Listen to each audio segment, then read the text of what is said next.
भगवान शिव को त्रिदेवों में संहार का देवता कहा गया है। भगवान शिव को ही वैरागी और शमशान वासी भी कहा गया है। देवादेव देव को हमेशा समाधि में लीन और संसार से पूरा दिखाया गया है। भगवान शिव को क्रोध में तांडव करते दिखाया गया है। भगवान शिव को कैलाश जैसे निर्जन स्थान पर वास करते भी दिखाया गया है। भगवान शंकर को कामदेव को नष्ट करने वाला बताया गया है।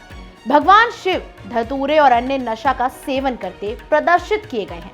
उनके साथ भूत प्रेत निवास करते हैं। इसके बाद भी सनातन धर्म में श्रावण के मास के हर एक सोमवार को कुंवारी स्त्रियां भगवान शिव जैसा पति के लिए व्रत रखती हैं। 16 सोमवार के व्रत करती हैं। आखिर इसका कारण क्या है? आखिर कौन सी ऐसी विशेषताएं हैं जो भगवान भोलेनाथ में कि कुंवारी स्त्रियां कमल नयन, कोमल बदन और सबसे ज्यादा आकर्षित भगवान विष्णु को छोड़कर अखंड वैरागी भगवान शिव जैसा पति चाहती हैं? इसके पीछे कई कारण हैं। कारण 1, शिव है सबसे संसारिक ईश्वर। जी हाँ, ये सत्य है कि भगवान शिव वैरागी हैं, भस्म लगाते हैं और समाधि में लीन रहते हैं। वहीं संसार के देवता भी हैं, लेकिन ये भी सच है कि भगवान शिव से ज्यादा सांसारिक ईश्वरीय सत्ता का कोई नहीं है। उनका वैवाहिक जीवन भी सभी देवताओं में सबसे ज्यादा सफल है। दूसरा कारण, शिव का अपना भरा पूरा परिवार है। जी हाँ, संबंध सभी देवी देवताओं में शिव ही ऐसे हैं जिनका पूरा परिवार है। त्रिदेवों में जहां विष्णु और ब्रह्मा में कोई भी पुत्र या पुत्री नहीं है, भगवान शिव को गणेश और कार्तिक के जैसा महान पुत्र मिले हैं। उनकी अशोक सुंदरी जैसी पुत्री भी है। यहाँ तक कि भगवान शिव और माता पार्वती के पुत्रों गणेश और कार्तिकेय का भी अपना परिवार है। भगवान कार्तिकेय की पत्नी देवसेना है। भगवान गणेश की 2 पत्नियां रिद्धि और सिद्धि हैं। भगवान गणेश के 2 पुत्र शुभ और लाभ भी हैं। इसके अलावा भगवान गणेश की पुत्री संतोषी माता भी हैं। इस प्रकार देखिए तो भगवान भोलेनाथ और माता पार्वती न केवल वैवाहिक बंधन में बंधे हैं, बल्कि उनका पूरा परिवार भी है, जिसमें पुत्र पुत्रियां के अलावा पुत्र वधुएं और पौत्र और पोत्री भी हैं। अब ऐसे पूरे भरे परिवार वाले ईश्वर जैसे पति कौन स्त्री नहीं चाहेगी? इतना विस्तृत परिवार किसी भी अन्य ईश्वरीय सत्ता के पास नहीं है। तीसरा कारण, परिवार के लिए शिव ने छोड़ दिया था संहार का कार्य। जी हाँ, कहा जाता है कि जब ब्रह्मा बार बार संसार की सृष्टि करते थे तो शिव बार बार उसका संहार कर देते थे। तो ब्रह्मा जी ने युक्ति लगाई। ब्रह्मा जी ने सोचा कि अगर संसार का संहार करने वाले शिव जी का ही अपना संसार बच जाएगा तो वो अपने संसार के प्रति मोह से ग्रस्त हो जाएंगे और अपने परिवार की खातिर वो भी संसार का संहार नहीं करेंगे। इसी वजह से उन्होंने भगवान शिव का विवाह माता पार्वती से कराया।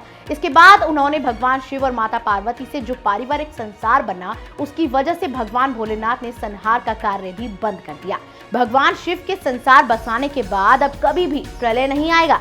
आप सभी सोचिए कि जिस ईश्वरीय सत्ता को अपने परिवार से इतना लगाव है, वैसा ईश्वरीय सत्ता का पति कौन नहीं चाहेगा। चौथा, पत्नी प्रेम की प्रकष्टा है शिव। वैसे सभी देवता और क्षत्रियगण अपनी पत्नियों का विशेष आदर करते हैं। भगवान विष्णु माता लक्ष्मी से विशेष प्रेम करते हैं। भगवान श्री राम ने तो अपनी पत्नी माता सीता को रावण के कैद से छुड़ाने के लिए समुद्र पार सेतु बना लिया था। लेकिन इसके बावजूद भगवान भोलेनाथ का माता पार्वती के प्रति प्रेम अनुकरणीय है। भगवान शिव माता पार्वती से इतना प्रेम करते हैं कि जब वो असुरों का संहार करने के लिए महाकाली का रूप धारण करती हैं, तब वो अपना क्रोध मिटाने के लिए पुरुष सत्व रूपी अहंकार का त्याग कर देते हैं और अपनी ही पत्नी के चरणों में लेट जाते हैं। इसे आधुनिक भाषा में नारीवाद की जीत के रूप में जरूर देखा जाता है, लेकिन सच यही है कि भगवान भोलेनाथ अपनी पत्नी के प्रेम के लिए किसी भी सीमा तक जा सकते हैं। ऐसे पति को कौन नहीं चाहेगा जो अपनी पत्नी के लिए पुरुषवादी अहंकारों का भी बलिदान कर दे। भगवान भोलेनाथ सदा अपनी पत्नी माता पार्वती को अपने आसन के बराबर का हिस्सा प्रदान करते हैं। स्त्री पुरुष समानता का ये दर्शन सिर्फ शिव पार्वती के बीच ही संबंधों में नजर आता है। जहां माता लक्ष्मी और सरस्वती भगवान श्री हरि विष्णु के चरणों की सेवा करती नजर आती हैं, वहीं माता पार्वती भगवान शिव के साथ बराबर के आसन पर विराजित दिखती हैं। कौन स्त्री नहीं चाहेगी कि उसका पति उसे हमेशा बराबर का दर्जा दे। माता पार्वती के मित्र स्वरूप है पति शिव। स्त्री पुरुष संबंधों में बराबरी के बाद सबसे ज्यादा महत्वपूर्ण है आपसी संवाद। भगवान शिव माता पार्वती के साथ हमेशा संवाद करते दिखाई देते हैं। इसका उदाहरण है ज्यादातर पुराण और व्रत कथाओं में, जिसमें शिव माता पार्वती को किसी देवता के पराक्रम या किसी व्रत के महत्व की कथा सुनाते नजर आते हैं। भले ही कैलाश एक निर्जन स्थान हो, लेकिन अगर ऐसे पति के साथ हो जो मनोरंजन और ज्ञान के लिए आपको कथाएं सुनाए, तो कौन भला कैलाश पर भी अकेलापन महसूस करेगा। शिव जी के पास हमेशा माता पार्वती के लिए प्रश्नों और शंकाओं का जवाब तैयार रहता है। वो कभी भी माता पार्वती को अकेलापन महसूस नहीं होने देते। आपने गौर किया होगा कि ज्यादातर कथाओं में शिव ही माता पार्वती को कथा सुना रहे होते हैं। अमरनाथ की कथा इसका बेहतरीन उदाहरण है कि जिसे सुनते वक्त माता पार्वती को तो नींद आ गई थी, लेकिन एक कबूतर के जोड़े ने ये कथा सुन ली थी। मनोरंजन पति भी हैं शिव। भगवान शिव भले ही वैरागी के रूप में दिखाई गए हैं, लेकिन अपनी पत्नी माता पार्वती के मनोरंजन के लिए वे सारे प्रयास करते दिखाई देते हैं। सनातन धर्म में सारे मनोरंजन के एकमात्र प्रेरणा भगवान शिव को ही माना जाता है। सारी 64 कलाओं और क्रीड़ाओं के एकमात्र अभिषारिक भगवान शिव ही हैं।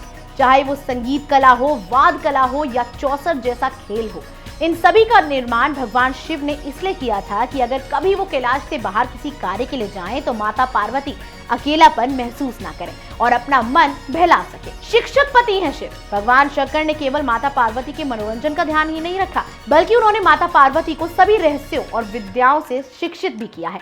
ज्योतिष शास्त्र, योग विद्या, तंत्र शास्त्र, इन सभी की रचना भगवान शिव ने ही की है। भगवान शिव ने माता पार्वती को इन सारे शास्त्रों का ज्ञान दिया और उन्हें अपने समान ही बनाने का प्रयास किया।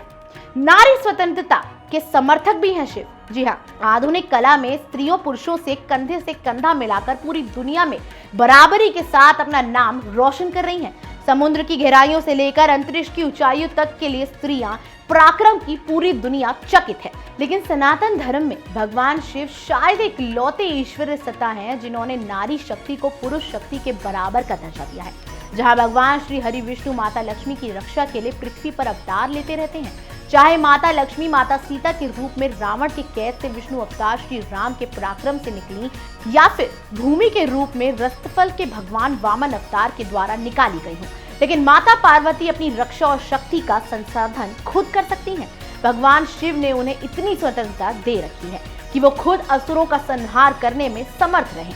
माता पार्वती स्वतंत्र रूप से शक्ति के विभिन्न अवतार लेकर काली, दुर्गा, शताक्षी, तारा आदि असुरों का संहार करती रही हैं। भला ऐसी स्वतंत्रता किस स्त्री की मनोकामना नहीं होगी। यही कारण है कि सभी स्त्रियां शिव जैसा ही पति चाहती हैं। लेकिन गौर करने वाली बात यह भी है कि सभी पुरुष भी माता पार्वती से ही उनके ही गुणों वाली पत्नी भी चाहते हैं।